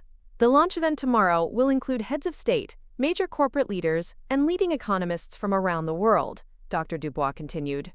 This initiative positions you at the forefront of a completely new movement in global governance. The recognition was gratifying, but it felt secondary to the personal transformation that had made it possible. Her financial independence had given Vivian the freedom to take strategic risks and pursue ambitious projects without worrying about commercial viability. The end of her marriage had eliminated the need to minimize her achievements or hide her ambitions to preserve domestic harmony. For the first time in her adult life, Vivian was free to be completely authentic about her capabilities and aspirations. The relief was profound and transformative in ways that went far beyond professional success. That evening, Vivian attended a pre-launch dinner with World Economic Forum board members, prominent policymakers, and other strategists whose work was featured in the forum's new initiatives. The conversation was intellectually stimulating and professionally valuable. But what struck Vivian most was how comfortable she felt engaging with these accomplished people as a peer, rather than as someone's spouse making polite conversation. Your work represents a genuine innovation in how we think about audience participation in policy development, said Dr. Michael O'Connell, a professor of international relations at Georgetown University, who had written extensively about technology and global governance. The theoretical implications are as significant as the practical applications. Vivian found herself discussing complex ideas about interactivity, collective intelligence, and ethical governance with the kind of intellectual depth that had been missing from her conversations in their old social circles. These were people who understood that strategy could be both effective and intellectually rigorous, who appreciated innovation without requiring it to be commercially optimized. "Have you considered teaching?" asked Patricia Moretti, a senior fellow from the Council on Foreign Relations, who had been following Vivian's work since the OmniCorp global acquisition. "There are several university programs that would benefit enormously from your expertise in digital governance and strategic foresight." The suggestion intrigued Vivian, not because she was seeking additional career opportunities, but because it represented another form of authentic engagement with her strategic development. Teaching would allow her to share knowledge and inspire other leaders while continuing to push the boundaries of what was possible in global policy. "I'd be interested in exploring that possibility," Vivian said, meaning it sincerely. The intersection of technology and governance is evolving so rapidly that there's tremendous value in sharing techniques and discoveries. As the evening progressed, Vivian found herself making plans for collaborations, considering speaking engagements, and discussing projects that would have been impossible under her old life constraints. The freedom to say yes to opportunities based on their intrinsic interest rather than their impact on domestic harmony was intoxicating. The initiative launched the following day exceeded all expectations. The World Economic Forum's main hall was filled with heads of state, corporate leaders, technology executives, and economists from around the world. The interactive elements of the installation created a dynamic, ever-changing environment that transformed the space into a living policy framework. "This is genuinely revolutionary," said David Chen, who had flown in from New York for the launch. "You've created something that can only be fully experienced in person, which gives digital governance a physicality and presence that rivals traditional diplomacy. Vivian moved through the crowd, discussing the technical and conceptual aspects of the work with visitors who ranged from curious policy enthusiasts to sophisticated corporate leaders evaluating potential applications. The level of engagement and understanding was far beyond anything Vivian had experienced in her previous social contexts. "The global response has been extraordinary," David said during a quiet moment between conversations. "We've received preliminary inquiries about adopting frameworks from the initiative, and there's already interest in commissioning new policy models for private institutions." The commercial success was gratifying, but it felt less important than the strategic recognition and the personal satisfaction of creating something genuinely innovative. Her financial independence had given Vivian the freedom to pursue ambitious projects, but the real reward was the intellectual fulfillment that came from pushing the boundaries of what governance could be and do. As the event concluded, Vivian stood alone in the main hall for a few minutes, watching the digital models respond to the ambient movement and sound in the space. The frameworks seemed to breathe with their own life, data shifting and patterns evolving in response to the environment. It was a moment of profound satisfaction, seeing years of hidden work transformed into a public celebration of innovation and strategic foresight. Her phone buzzed with a text message from Richard. Despite their divorce, they had maintained cordial communication, particularly around significant professional milestones. The message was brief but genuinely warm. "Saw the WEF coverage. Congratulations, Vivian.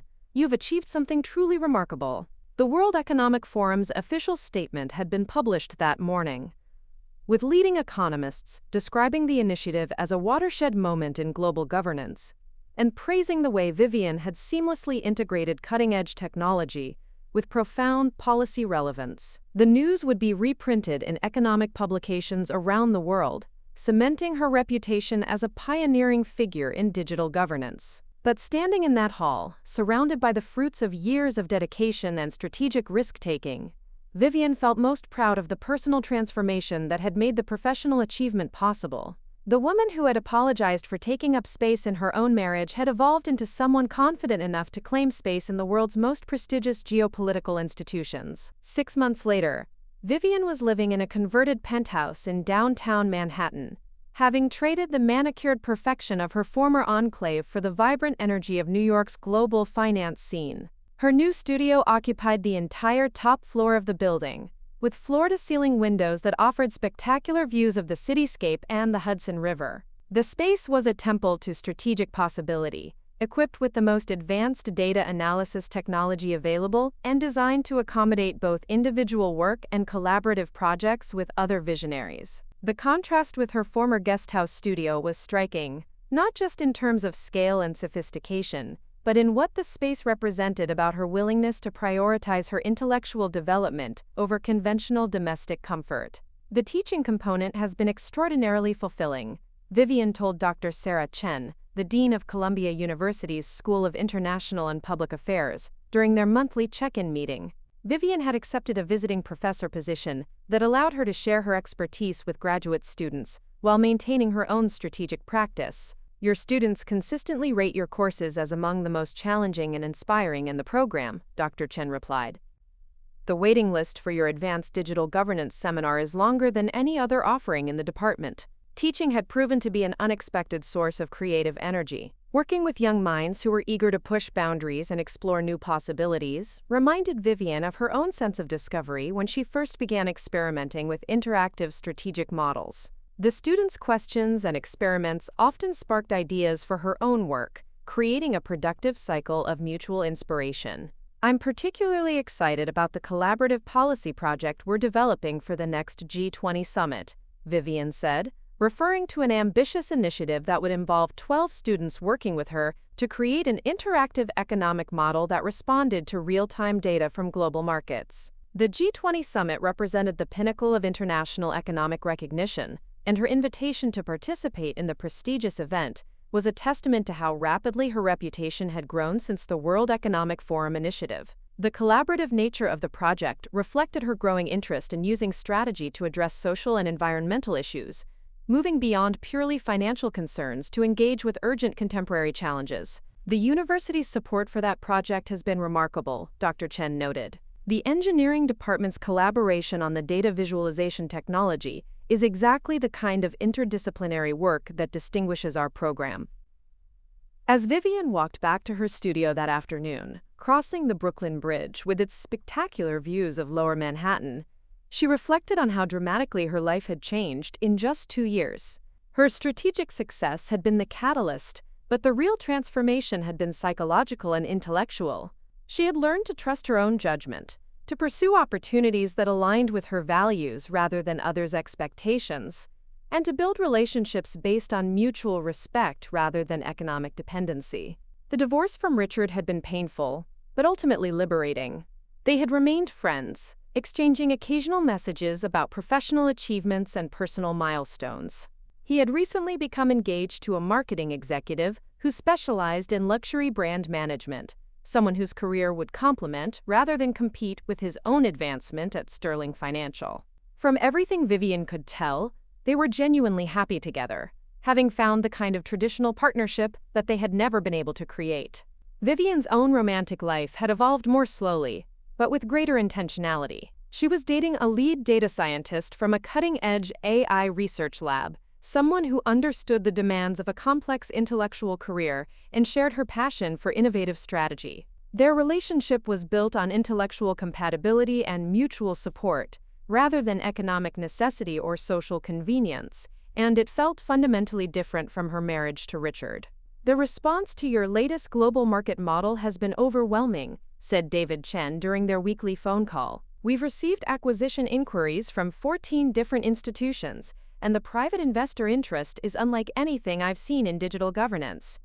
Vivian's newest work, Symbiosis, explored the relationship between human consciousness and artificial intelligence in economic decision-making, through interactive models that learned and evolved based on real-time market inputs. The technical complexity had required collaboration with computer scientists and cognitive researchers, but the strategic results were groundbreaking in their predictive sophistication. "The model at the New York Stock Exchange has generated more participant engagement than any digital installation in their history," David continued.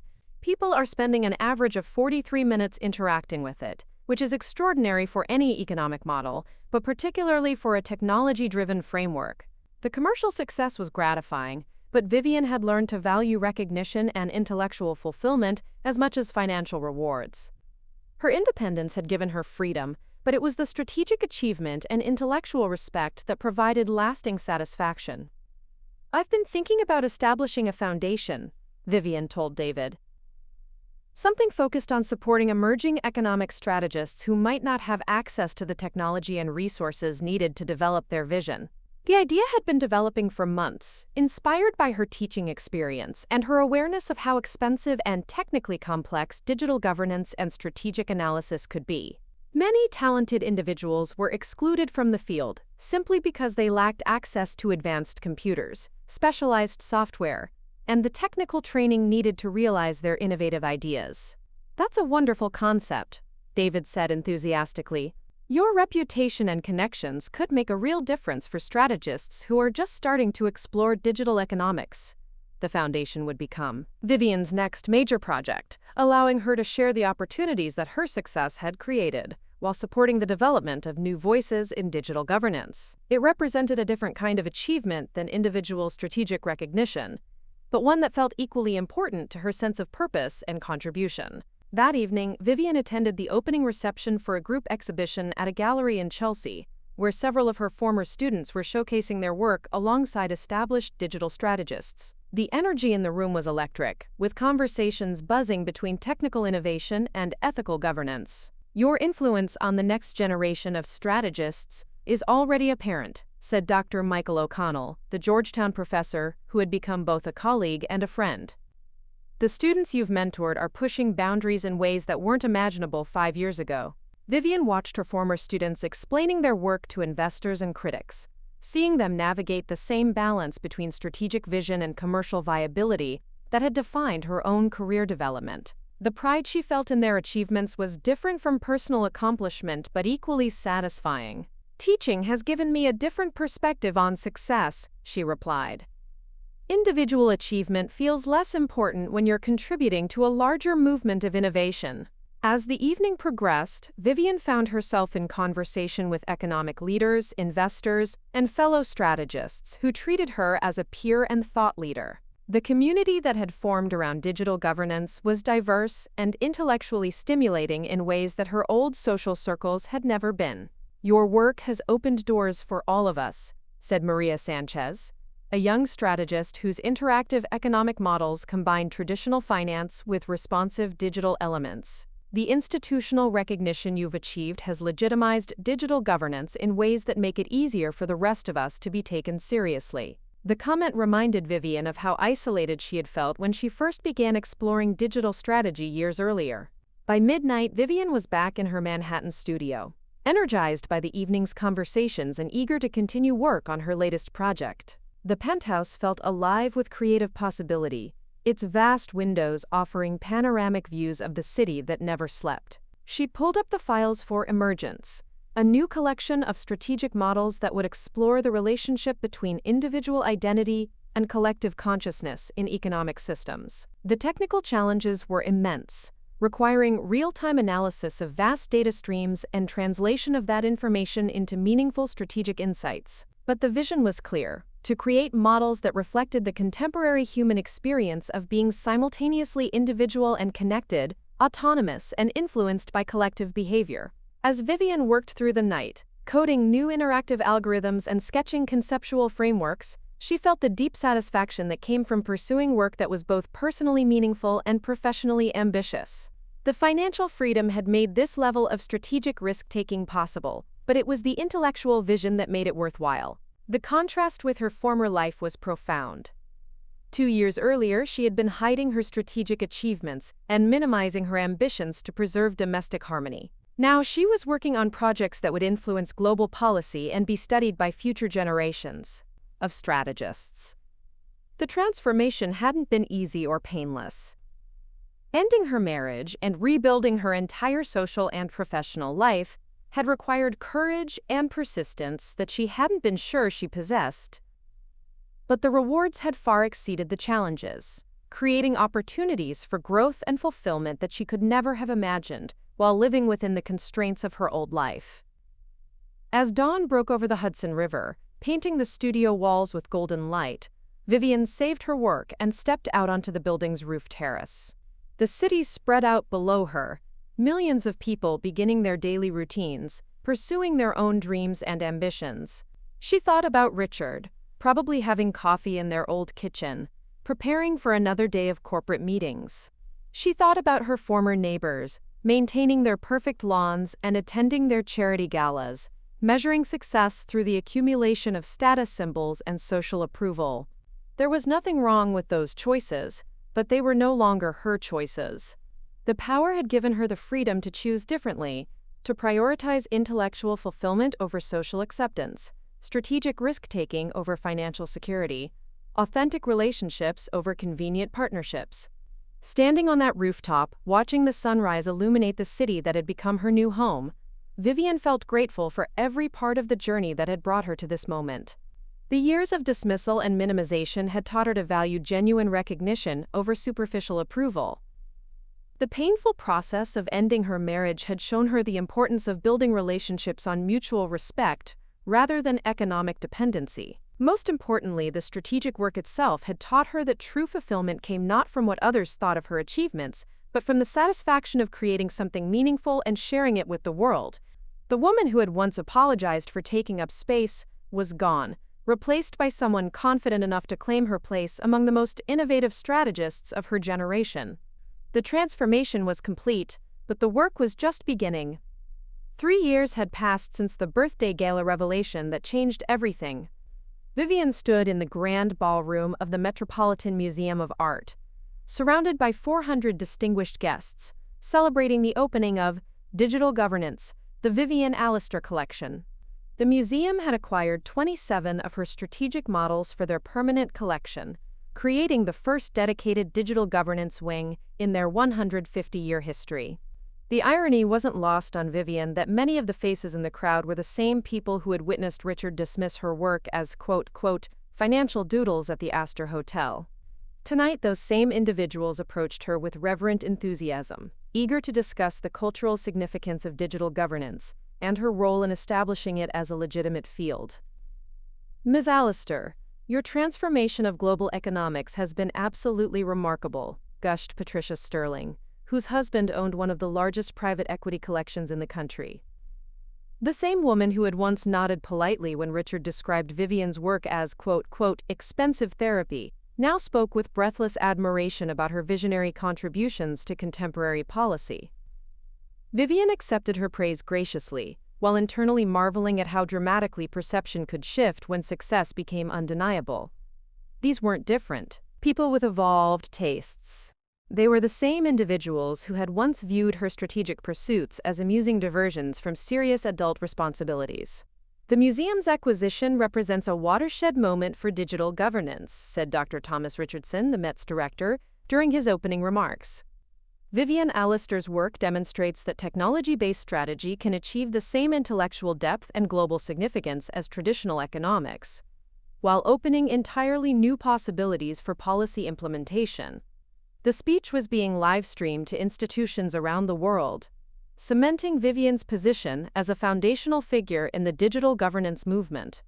Universities were already developing curricula around her techniques, and several major corporations had announced plans for their own digital governance divisions. But the professional recognition, while deeply satisfying, felt less significant than the personal transformation that had made it possible. The woman standing in this ballroom bore little resemblance to the one who had once hidden her achievements to avoid threatening her husband's ego. She had learned to occupy space confidently, to speak about her work with authority, and to make decisions based on her own values rather than others' expectations. Your foundation's impact on emerging strategists has been extraordinary, said Dr. Angela Foster, the dean of Yale School of Management, joining their conversation. The technical resources and mentorship opportunities you've provided have democratized access to digital governance creation in unprecedented ways. The Vivian Allister Foundation had evolved into a major force in the economic world, supporting over 200 emerging strategists through grants, residencies, and educational programs. The foundation's annual budget now exceeded $12 million, funded by sales of Vivian's strategic models and contributions from investors who had benefited from early collaborations in digital governance. Every strategist deserves the opportunity to develop their vision without being constrained by economic limitations, Vivian replied. The foundation exists to ensure that talent and creativity matter more than financial background or institutional connections. As the evening progressed, Vivian found herself in conversation with museum directors, corporate leaders, and fellow strategists, who treated her as a peer and thought leader. The shift was profound and liberating, representing the kind of authentic professional recognition she had craved during those years of hiding her accomplishments. The collaboration with the Google AI Institute has been groundbreaking, mentioned Robert Kim, a technology executive whose company had partnered with the foundation to develop new tools for digital governance. The open-source software you've helped develop is being used by strategists in over 60 countries. The technology partnerships had been among Vivian's most satisfying professional achievements, allowing her to share not just financial resources but actual creative tools with strategists worldwide. Democratizing technology has always been as important to me as creating individual models, Vivian said. Governance should be a conversation between many voices, not a privilege reserved for those with expensive equipment and specialized training. As the crowd began to disperse, Vivian noticed a familiar figure near the museum's entrance. Richard stood with his wife Jennifer, examining one of her digital installations with what appeared to be genuine interest and admiration. Their eyes met across the room, and he raised his champagne glass in a subtle toast of acknowledgement. Vivian walked over to greet them, curious about what Richard would say about the evening's celebration. Their relationship had evolved into cordial friendship over the past few years, built on mutual respect for each other's achievements and recognition that their divorce had been beneficial for both of them. "Vivian, congratulations," Richard said warmly, embracing her with genuine affection. "This exhibition is extraordinary. I'm genuinely proud of what you've accomplished." Jennifer, whom Vivian had met several times at social events, added her own enthusiastic praise. The models are unlike anything I've ever experienced. The way they respond to real-time data and interaction is absolutely magical. Thank you both, Vivian replied. It means a great deal to have your support. The conversation was comfortable and authentic, free from the tension and resentment that had characterized their final years of marriage. Richard had found happiness in his traditional partnership with Jennifer, while Vivian had discovered fulfillment in pursuing her strategic vision without compromise.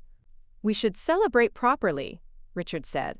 Jennifer and I would love to take you and her new partner's name, if established, or a placeholder like your friend, to dinner later this week if you're available. The invitation reflected how dramatically their relationship had evolved. Richard no longer felt threatened by Vivian's success, partly because he had found his own satisfaction in conventional achievement, and partly because enough time had passed for wounds to heal and perspectives to mature. I'd enjoy that, Vivian said sincerely. Let's find a time that works for everyone. After Richard and Jennifer departed, Vivian remained in the gallery for a few additional minutes, enjoying the quiet after the excitement of the opening reception. The digital installations continued their subtle animations, responding to the ambient movement and sound in the space. The models seemed to breathe with their own life, data shifting and patterns evolving in response to the gallery's environment. It was a moment of profound satisfaction, seeing years of hidden work transformed into a public celebration of innovation and strategic foresight. The journey hadn't been easy, but every challenge had contributed to the clarity and confidence that now defined her approach to both strategic work and personal relationships. The woman who had once apologized for taking up space was gone, replaced by someone who understood that authentic success came not from external validation, but from the courage to pursue meaningful work and share it generously with the world.